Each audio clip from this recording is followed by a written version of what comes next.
Full Moon sale காலை 9 மணியிலிருந்து இரவு 12 மணி வரை ஜூலை 29 ஒரு நாள் மட்டும்.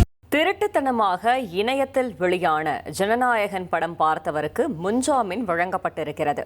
நிபந்தனை முன்ஜாமீன் வழங்கி சென்னை உயர்நீதிமன்றம் உத்தரவு பிறப்பித்திருக்கிறது. மேலும் தகவலை செய்தியாளர் சுரேஷ் வழங்கிட கேட்கலாம். சுரேஷ் வணக்கம். இது தொடர்பாக நீதிபதி என்ன கருத்தை முன்வைத்து முன்ஜாமீன் வழங்கியிருக்கிறார்? முழு தகவலையும் சொல்லுங்க.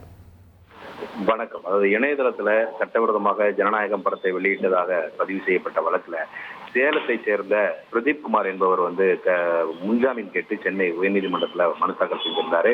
இந்த மனு நீதிபதி குமரப்பன் முன்னாடி விசாரணைக்கு வந்தப்ப மனுதாரர் தரப்புல முன்வைக்கப்பட்ட வாதம் என்னன்னா, ஜனநாயகன் படம் திருட்டுத்தனமாக வெளியான போது பதிவு செய்யப்பட்ட அந்த பிரதான வழக்குல இந்த படத்தை பார்த்தாருங்கிற ஒரே காரணத்திற்காக மனுதாரர் மீது இந்த வழக்கு பதிவு செய்யப்பட்டிருக்கு.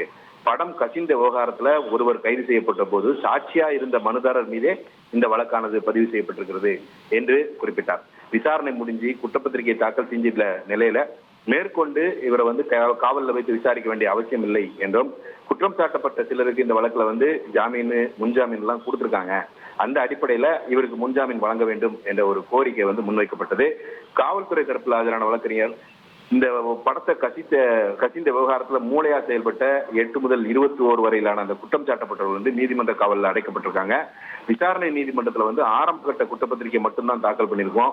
மனுதாரரை கைது செஞ்சு விசாரிக்கலைன்னா படம் கசிவிஞ்சது எப்படி என்பது குறித்த அந்த டிஜிட்டல் ஆதாரங்களை கண்டுபிடிக்க முடியாது. அதனால இவருக்கு முன்ஜாமீன் வழங்கக்கூடாது என்ற ஒரு கோரிக்கையை அவர் முன்வைச்சாரு. 2 தரப்பு வாதங்களையும் கேட்ட நீதிபதி குமரப்பன் என்ன சொல்றாருன்னா, வழக்குல குற்றம் சாட்டப்பட்டுள்ள சிலர் ஏற்கனவே சட்டப்படியான ஜாமீன்ல விடுவிக்கப்பட்டிருக்காங்க. இறுதி அறிக்கை தாக்கல் செய்யப்பட்டிருக்குது. ஒருவர் கைது செய்யப்பட்ட போது காவல்துறை தரப்பு சாட்சியாக இருந்த மனுதாரர் இருந்ததிலிருந்தே அவர் விசாரணைக்கு ஒத்துழைத்திருக்கிறாரு அப்படிங்கிறது தெரிய வருது. இந்த பட தயாரிப்பு நிறுவனத்துக்கு இழப்பை ஏற்படுத்தியுள்ளது என்பது ஒரு கவலைக்குரிய விஷயம் தான் என்கிறதுல சந்தேகம் இல்லை. ஆனா மனுதாரரை காவலில் வச்சு விசாரிக்க அவசியமா அப்படிங்கறத பரிசீலிக்க வேண்டியிருக்கு. ஆரம்பத்துல ஒருவர் குற்றவாளியாக கருதப்படவில்லை. ஏப்ரல் 2வது வாரம் தான் சம்பவம் நடந்து 3 மாதங்களை கடந்துருச்சு. சட்டவிரோதமா வெளியிடப்பட்ட இந்த திரைப்படத்தை மனுதாரர் பார்த்தாருங்கிறத தவிர வேறு எந்த ஒரு கடுமையான குற்றச்சாட்டும் அவருக்கு இல்லைங்கிறதுனால அவருக்கு முன்ஜாமீன் வழங்குறேன் அப்படின்னு நீதிபதி உத்தரவிட்டிருக்கிறாரு.